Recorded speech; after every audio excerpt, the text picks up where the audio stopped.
नमस्ते बच्चों, विज्ञान के सेशन में आप लोगों का एक बार फिर से स्वागत है। हमारे चारों ओर के परिवर्तन, ये हमारा टॉपिक चल रहा था, जिसमें हमने इससे पहले वाला जो सेशन हुआ था उसमें हमने पूरा पार्ट एक पढ़ लिया था। तो अब हमारा टाइम है थोड़े से प्रश्न और उत्तर लें। और ये जो प्रश्न और उत्तर है, थोड़े से मैं जब पाठ कर रही थी तब आपको समझाया था कि कैसे आप ये जो पॉइंट्स है इन पर कैसे प्रश्न बन सकते हैं। लेकिन वो तो आपने नोट करे होंगे। उसके बाद भी जब हमारे इतना पाठ पढ़ते हैं तो हमारे बहुत से प्रश्न बनते हैं। तो थोड़े से प्रश्न उत्तर फिर लेकर आपके साथ हम ये सेशन स्टार्ट कर रहे हैं। और ये आपके बहुत से प्रश्न आपके पाठ के जो बाद में दे रखे होते हैं वो हम सबसे पहले लेते हैं। तो चलिए आज का सबसे पहला प्रश्न हम पढ़ते हैं और उसके उत्तर को भी समझते हैं। जब आप जलमग्न इलाके में घूमते हैं, ये पहला प्रश्न है। जब आप जलमग्न इलाके में घूमते हैं तो अपनी पोशाक को मोड़कर उसकी लंबाई कम कर लेते हैं।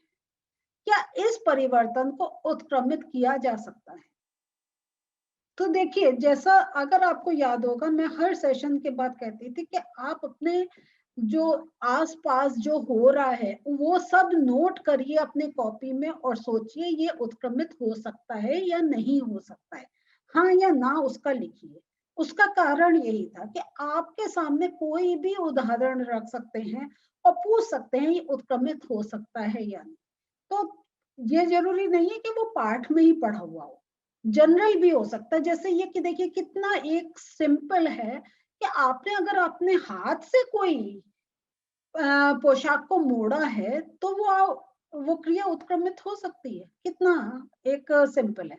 बस हमारा उत्तर भी इसका हाँ जाएगा। हाँ, पोशाक के मोड़े हुए कपड़े को खोलकर इस बदलाव को उल्टा किया जा सकता है कि हम फिर जो हमने मोड़ा है उसको खोल सकते हैं। तो हमारी पैंट जो इतनी लंबी थी अब छोटी हो गई, तो वो फिर से इतनी लंबी हो सकती है या नहीं? तो आप देखिए कि जब आपके सामने ऐसे प्रश्न आए तो आपको देखकर कि वो उसका हाँ या ना वो लिखकर और फिर अपना सेंटेंस कंप्लीट करना पड़ेगा। और अगर सिंपल आपसे प्रश्न में है कि सिर्फ हाँ या ना में लिखकर उत्तर दीजिए तो आप वो भी दे सकते हैं। तो चलिए दूसरा प्रश्न है आज का। अकस्मात आपका प्रिय खिलौना गिरकर टूट जाता है। आप कतई इस परिवर्तन को नहीं चाहते थे। क्या ये परिवर्तन उत्क्रमित किया जा सकता है? अब इसमें देखिए, जो मैंने उत्तर लिखा है इसमें मैंने लिखा है नहीं, इससे उत्क्रमित नहीं किया जा सकता। लेकिन आपके सामने हो सकता है जब आपके एग्जाम में टीचर ये प्रश्न पूछे तो यहाँ पे वो थोड़ा सा चेंज कर दे। वो खिलौना, वो कह सकते हैं कि वो किस चीज का बना है। क्या आपका कभी कभी होता कुछ ऐसे जॉइंट्स वाले खिलौने होते हैं तो वो टूट जाते हैं तो जॉइंट आपस में मिला के हम ठीक कर सकते हैं। लेकिन अगर वो कांच का खिलौना है, वो ऐसा प्लास्टिक का है या कोई ऐसे का है जो चकनाचूर हो गया, तो वो खिलौना फिर हमें वो वापस नहीं मिल सकता है। ये जो क्रिया होगी ये उत्क्रमित नहीं होगी। तो आप प्रश्न पे जरूर ध्यान दीजिएगा। लेकिन इस समय जो मैंने नहीं लिखा है, मैंने नहीं ये सोचकर उत्तर दिया है कि वो खिलौना ऐसी चीज से बना था जो जब वो टूटी तो वो पूरी चकनाचूर हो गई। और देखिए, और इसमें एक वर्ड आता है टूट। तो जब कोई चीज टूट जाती है तो उसे जोड़ना एक असंभव होता है। ठीक है? तो ऐसे ये आपके, ये एक ऐसा प्रश्न है जिसमें बहुत शब्दों के साथ टीचर खेल कुछ ऊपर नीचे डाल सकती है कि, और ये चेक करने के लिए कि आप प्रश्न को कितना ध्यान से पढ़ते हैं। तो आपके सामने ऐसा प्रश्न है तो उसको पहले जरूर ध्यान से पढ़िएगा तब उत्तर दीजिएगा। चलिए तीसरा प्रश्न हमारा है।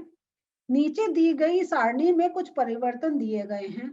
प्रत्येक परिवर्तन के सामने रिक्त स्थान में लिखिए कि वह परिवर्तन उत्क्रमित किया जा सकता है अथवा नहीं। तो यह सारणी अभी मेरे इस स्लाइड में नहीं आ रही थी, मैं दूसरी स्लाइड खोल रही हूँ और फिर हमारे सामने ये एक जो आपकी बुक में भी है यह है। अब हमें देखिए डिस्कस करते हुए इसके आंसर मैं खोलती चली जाऊंगी। तो आप सबसे पहले बताएं, लकड़ी के टुकड़े चीरना ये उत्क्रमित किया जा सकता है, हाँ या नहीं? बताइए। चलिए चेक करिए, आप यही आंसर सोच रहे थे? अगर नहीं सोच रहे थे बिल्कुल ठीक है, क्योंकि हमारी जो लकड़ी जितनी थी वो चिर गई। हाँ, लकड़ी की अपनी जो क्वालिटी है वो रहेगी, वो जलेगी, लेकिन वो अगर इतनी मोटी थी, चिर गई, वो पतली हो गई, वो फिर से मोटी नहीं हो सकती। तो ये भी आपका बहुत समझदारी वाला प्रश्न है। फिर दूसरा है आइसक्रीम का पिघलना। ये तो हमने उदाहरण देखा था, और इसका मुझे पूरा विश्वास है आपको आंसर मालूम होगा। क्या है? हाँ, ये उत्क्रमित किया जा सकता है। चीनी का जल में घुलना, बताइए, सोचिए क्या होगा। हाँ सोचा था, वेरी गुड, बिल्कुल, क्योंकि आप चीनी का अगर आप पानी में घुला हुआ है और वो पानी बहुत टाइम तक अगर आप बॉईल करेंगे तो पानी उड़ जाता है, चीनी रह जाती है। ठीक है, और वो पानी अगर उड़ भी रहा है तो उसको हम फिर भाप बना के उसका कंडेंस करके हम वापस पानी भी ले सकते हैं। तो ये चीनी का जल में घुलना, तो ये भी हमारा ये जो क्रिया है ये उत्क्रमित हो सकती है, ये परिवर्तन उत्क्रमित हो सकता है। खाना पकाना, आपने कच्चे आलू को लेकर सब्जी बनाई, फिर वो आलू फिर मिलेगा कच्चा, तो इसका अंतर क्या होगा? नहीं। आम का पकना, आम पकने के बाद फिर कच्ची आमी केरी बन जाता है? नहीं। बिल्कुल ठीक आंसर, इसलिए मैंने एकदम सामने नहीं रखे हैं, मैं आपसे डिस्कस करके कर रही हूँ कि आप भी सोचिए इसका उत्तर क्या हो सकता है।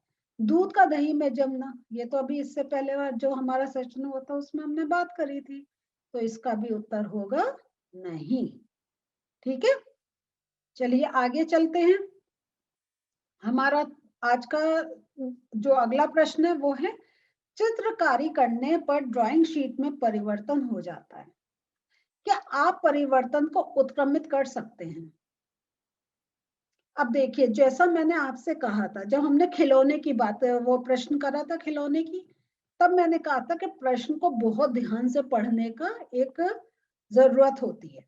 तो उसमें क्योंकि उन्होंने शब्द यूज करा था टूट गया है, तो टूटने का हम जोड़ नहीं, वो जो कोई चीज टूट जाती है उसको जोड़ना एक टाइप से असंभव होता है, तो हमने उसका नहीं में उत्तर दिया था। लेकिन यहाँ पे जब चित्रकारी करने पर ड्राइंग शीट में परिवर्तन की बात कर रहे हैं, अब इसमें हमें बहुत ध्यान से उत्तर देना होगा, तो वो कैसे देंगे? तो इसका हमारा उत्तर है, ये सब परिस्थितियों पर निर्भर करता है।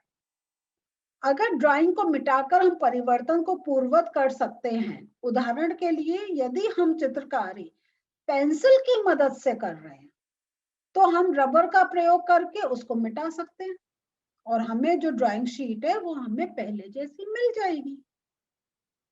तो अगर हमने वो जो ड्राइंग बनाई है वो पेंसिल से बनाई है, तो हमारा उत्तर होगा हाँ, ये उत्क्रमित हो सकता है। लेकिन अगर हमने पेन का या किसी रंग का उपयोग करा है, और हमने ऐसी चीज का उपयोग करा है जिसको हम मिटा नहीं सकते हैं, तब हमारा उत्तर होगा ये जो उत्क्रमित परिवर्तन नहीं है, ये परिवर्तन उत्क्रमित नहीं हो सकता। तो वही कि आपने देखिए, हमने अभी दो एक से ऐसे ही क्वेश्चन थे जो अगर कहीं हम बहुत, इसको कहते हैं ओपन एंडेड, कि हमें अपनी बुद्धि लगा के उसका उत्तर देना हो। तो वही है कि प्रश्न पढ़िए और फिर अपनी समझ से उसका उत्तर दीजिए। फिर हमारा, तो बच्चों आज हम लोगों ने थोड़े से ये प्रश्न पढ़े, और इन प्रश्नों में हमने ये चीज देखी कि कैसे हमारे जो प्रश्न हैं, और ये इसमें जो इस पार्ट से जो हमारे प्रश्न आएंगे वो उत्क्रमित होंगे या नहीं होंगे, वो परिवर्तन उस पे ज्यादा बेस्ड है। और इसमें आपको ये समझने की बहुत जरूरत है कि आप किस प्रकार अपने उत्तर को दे, ये सबसे ज्यादा एक बहुत जरूरी है। क्योंकि कभी कभी हमारा, जैसे अभी हमने बिल्कुल लास्ट प्रश्न देखा कि उसमें हम हाँ या ना कर लिख रहे हैं, तो हमें बताना पड़ेगा हम क्या सोच कर लिख रहे हैं। हम सोच के लिख रहे हैं वो पेन यूज करा गया है या वो पेंसिल यूज करी गई है, और हमें ये, और इस प्रकार आपका जैसे मोम के ऊपर क्वेश्चन आ सकता है, तो आपको शब्द पे ध्यान देना होगा कि मोमबत्ती की बात कर रहे हैं या मोम की बात कर रहे हैं। तो ये ही, अगर ये आपने चीज पकड़ ली है, तो मैं ये समझती हूँ कि इस पाठ में से कोई ऐसा प्रश्न नहीं होगा जिसका आप उत्तर नहीं दे सकते। तो आज हमने थोड़े से ये प्रश्न करे, अगले सेशन में थोड़े से और प्रश्न के साथ फिर मिलते हैं। बाय।